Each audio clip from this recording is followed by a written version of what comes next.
দর্শক আসসালামু আলাইকুম। এখন আমরা দেখে নেব জামাত সমর্থিত 11 দলীয় জোট কোন প্রার্থী কোন কোন মন্ত্রী পরিষদের দায়িত্বে পেল। চলুন দেখে আসি। প্রথমে আসছে আমাদের দাদু শফিক সাহেব, ছায়া শ্রম বিষয়ক মন্ত্রী।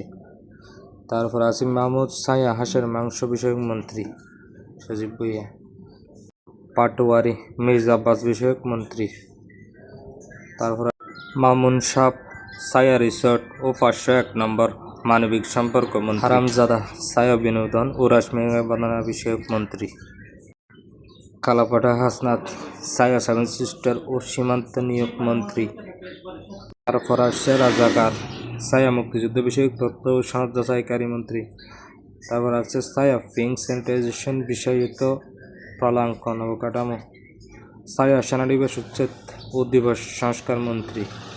তারপর আসছে সেনাপতি নিয়োগ মন্ত্রী।